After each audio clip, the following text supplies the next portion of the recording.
Bom dia, boa tarde, boa noite. Eu tive que colocar o celular parado aí, tentei pensar que poderia gravar de forma selfie, que eu mesma me vejo, mas isso não ocorre porque modifica totalmente as letras de trás para frente. Então tive que sair, eu vou ter que sair para desligar quando acabar o vídeo. Vou tentar fazer um vídeo rápido. A gente está falando das aulas 7 e 8. No momento, o quadro ele está preparado para como se fosse a aula 7, que seria a classificação de sujeito. Nós estamos entrando dentro da área de sintaxe. Estamos revendo, na verdade, porque todo mundo que chega no ensino médio, de alguma forma, já viu no ensino fundamental a sintaxe, mesmo que de uma maneira, vamos dizer assim, mais branda ou mais fácil, com frases mais fáceis. Nós não vamos ficar o tempo todo fazendo análise de palavrinha por palavrinha em frase, não. A gente vai entender a importância das classificações, da análise sintática, para nos ajudar a escrever e nos ajudar a entender bastante o sistema da língua na escrita, quando a gente está lendo um texto, não só quando a gente vai preparar um texto, tá certo? Mesmo que saia algum erro, alguma coisa que eu comece a gaguejar, eu pretendo deixar da maneira mais natural possível, porque senão a gente fica gravando e regravando esses vídeos, né? Porque eu não tenho essa facilidade com tecnologia como muitos outros têm. Bem, antes de tudo, a gente entender que frase, oração e período podem ser a mesma coisa, tá certo? Com pequenas diferenças, elas podem ser a mesma coisa. A frase, como está escrito ali, ela tem duas classificações. Ela pode ser nominal e verbal. Quando ela for verbal, ela pode ser uma oração e como frase verbal é a mesma coisa que oração, oração pode ser a mesma coisa que período, tá certo? Então a frase nominal é aquela que tem, toda frase ela tem que ter sentido completo. Quando eu falo socorro, estou pedindo ajuda, eu tenho uma única palavra que não é um verbo e tem um sentido completo. Todo mundo vai entender o que eu estou fazendo, o que eu estou falando, tá? Então pode ter uma única palavra ou ser um título de redação que não tenha verbo, tipo a Chapeuzinho Vermelho. Tem sentido completo, é um título de uma redação, é o título de uma história infantil, e não tem verbo, então ela é uma frase nominal. Para diferenciar a frase nominal, nós temos a frase verbal, que tem um verbo ou uma locução verbal. Eu coloquei aqui, ó, falou ou estava falando, na contagem é a mesma coisa. Então, se eu colocasse estava falando, é uma locução verbal e vai contar como sendo um verbo. Então, toda frase verbal é aquela que tenha pelo menos um verbo, tá? Um verbo ou a gente fala uma locução verbal. Cada locução verbal ou cada verbo que tiver, que significa que você tem uma frase verbal diferente. Então, se eu tenho acordei, hoje tomei meu café e saí para trabalhar. Sair para trabalhar é uma locução verbal que tem uma única ação de trabalhar. Então eu tenho, na verdade, três frases verbais que eu acabo chamando três orações, tá? Que é a mesma coisa que a frase verbal. Oração também, cada verbo, cada locução é contado como uma oração. Significam a mesma coisa. Eu só não posso falar que frase e oração são a mesma coisa quando eu não falo que oração é a mesma coisa que frase verbal, porque existe frase nominal. E período? Período pode ser composto ou simples. Simples tem um verbo só. Se oração também tem um verbo só e se frase verbal tem um verbo só, os três são a mesma coisa. A diferença é que o período ele pode ser com um verbo só, que a gente chama de simples, ou a gente chamava até de oração absoluta, ele tem um pontinho, acabou, né?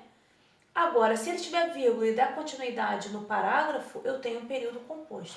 É um período cheio de outras orações, tá bom? Vamos lá. Então, revendo essa parte de frase, oração e período, que podemos ver que é a mesma coisa, quando a gente tenha isso em prova, em teste ou em alguma prova aí fora, na maioria das vezes não vai chamar de frase verbal. Na maioria das vezes vai chamar de oração. Oração e período, tá? Por isso que eu comecei dali. Sujeito. A gente fala alguma coisa, né, de alguém ou de algo. Sempre.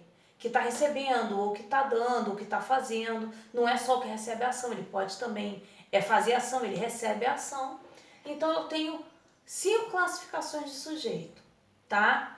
A classificação determinados, aqueles que ficam claro, que você olha na construção do seu texto e fica claro quem fez a ação, nós temos 3. A gente chama de simples, quando a gente consegue ter uma única palavra para representar toda a pessoa que está fazendo aquela ação. Então eu consigo, com uma canetinha, com um lápis, circular e vai ficar uma única palavra, e essa palavra, esse único núcleo, que é a coisa mais importante, vai ser um sujeito simples. Por que eu estou falando isso?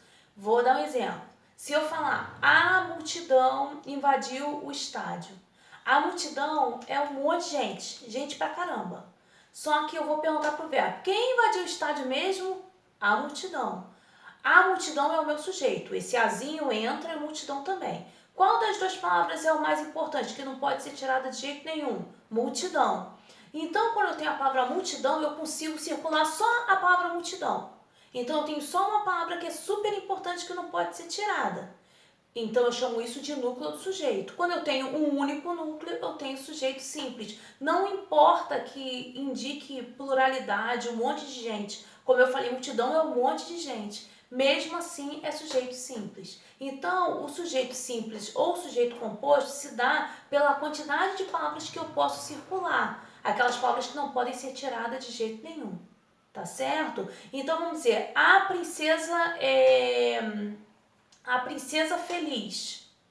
A palavra mais importante que não pode tirar, né? A princesa feliz estava em seu castelo. Quem estava em seu castelo? A princesa feliz. Eu não posso tirar a palavra princesa.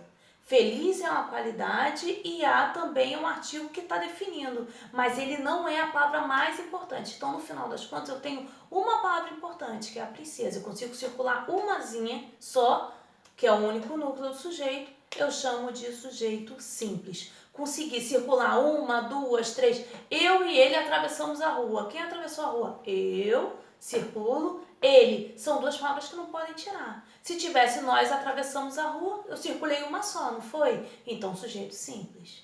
Então, sujeito simples e sujeito composto se diferenciam pela quantidade de palavras que pode circular. São determinados porque vão estar sempre escritos ali, tá? E quando não for escrito, ele é chamado de oculto. Oculto quer dizer que eu digo o verbo, escrevi um livro, e eu vou saber quem escreveu o livro, que seria o pronome eu. Então, é oculto, mas eu sei quem fez a ação. Isso funciona para todas as pessoas da conjugação.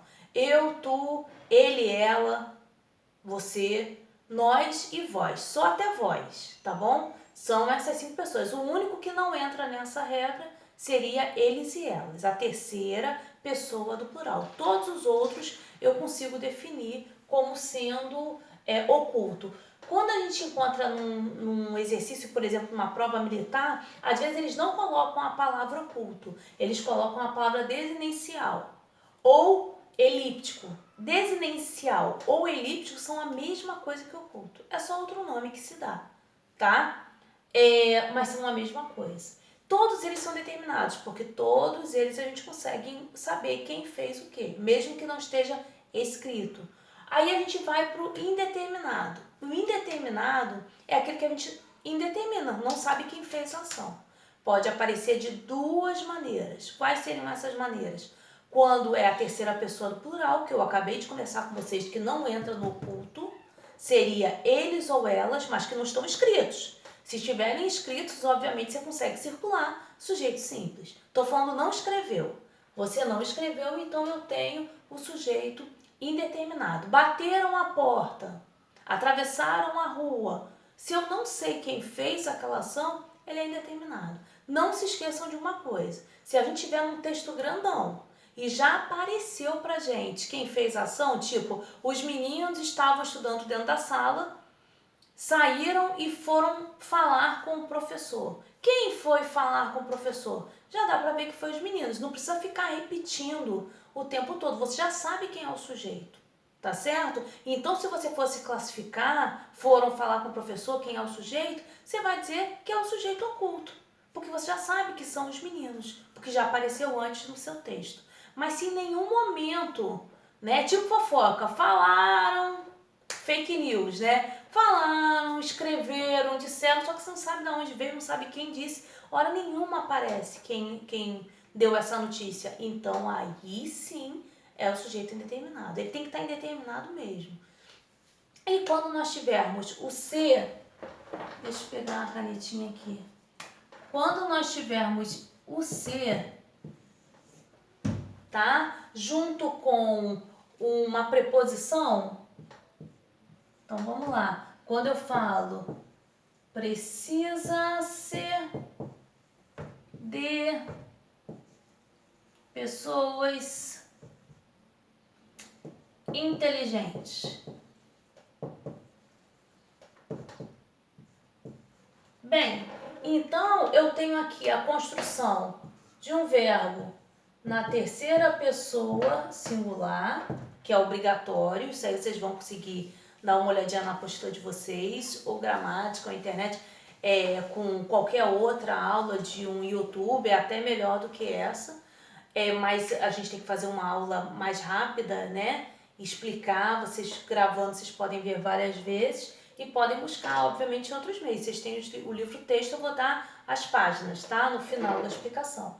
Então, terceira pessoa do singular, tá certo? Sempre vai ficar na terceira pessoa do singular para poder ser isso aqui que eu tô falando. Eu tô falando de sujeito indeterminado.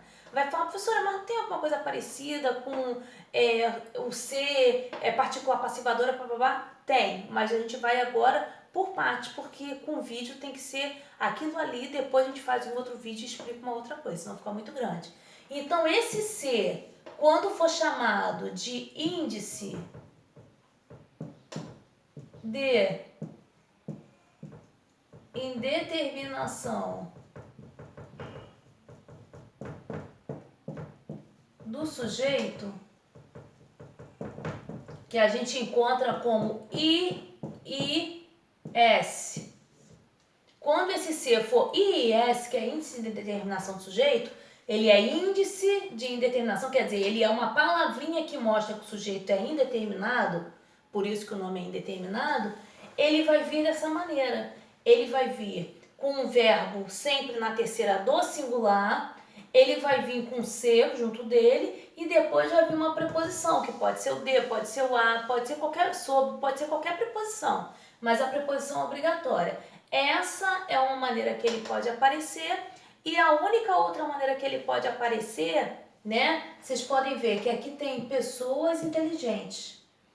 Pessoas inteligentes, eu tenho o que aqui? Um substantivo, né? Então, vamos lá. Vamos para a construção. Vamos pegar uma outra caneta. Construção. Eu tenho um verbo na terceira pessoa do singular que se soma a uma partícula ser, que se soma a uma preposição, que se soma a um substantivo.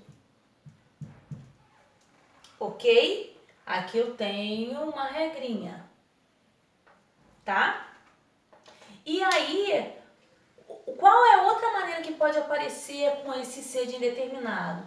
Quando ele não tem preposição nenhuma, todos os outros casos vão seguir 90% com preposição. A única possibilidade que tem sem preposição é, por exemplo, vive-se bem aqui. Observem que o verbo continua na terceira do singular, não mudou essa regra. O ser, ele continua aqui, porque tem que ter o ser. Eu estou falando que as duas maneiras de aparecerem é quando não escreve eles ou elas, só conjuga iniciando a frase com o verbo na terceira do plural, ou quando tem partícula ser. E quando tem partícula ser, 90% vai aparecer com preposição e esses pequenos casos vão aparecer sem preposição. Só que ele não vai nos auxiliar no seguinte: vem na terceira do singular sempre, vem o ser e depois que vier o ser, não vem um substantivo. Aqui o bem é um advérbio, né? Aqui é um advérbio de lugar também, de modo, de lugar. Vai vir outra classificação gramatical e não um substantivo. Então essas são as duas maneiras que podem aparecer o indeterminado. E aí a gente vai para a inexistente ou oração sem sujeito, que é aqui. Hoje em dia é a que mais cai em vestibular, às vezes sem pedir classificação, porque as pessoas costumam não utilizar a linguagem culta, né? A linguagem da norma padrão, que é o que é pedido em prova. Tá certo? Eu não vou utilizar o termo necessariamente de erro. Não quer dizer que seja um erro. Quer dizer que não é adequado para o grupo social. Vocês acabaram de... Sempre a gente está vendo o preconceito linguístico, variação linguística. Então a gente não pode ficar citando mais que é um erro. Quer dizer que não é adequado numa prova nossa, dentro da escola, e nem numa prova de Enem, FUVEST, etc. Então, às vezes, eles não vão pedir a classificação, mas ele quer saber se você entende que o verbo haver, ele não tem sujeito quando indica existir e ele nunca vai para o plural, ele fica sempre na terceira do singular. Então eu tenho aqui, ó, quando eu tenho um sujeito que não existe, eu tenho uma frase, eu olhei ali, e não tem sujeito. Ele é inexistente, ele não existe. Quando eu tenho o verbo ser,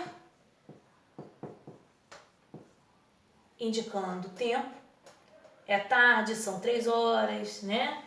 Eu tenho o verbo haver, com o sentido de sentido, tá? Com o sentido de existir, fica sempre na terceira do singular, por isso que não existe houveram pessoas aqui, houve pessoas aqui, haverá pessoas aqui e há pessoas aqui.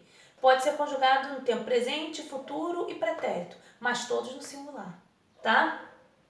Quando eu tenho o verbo fazer,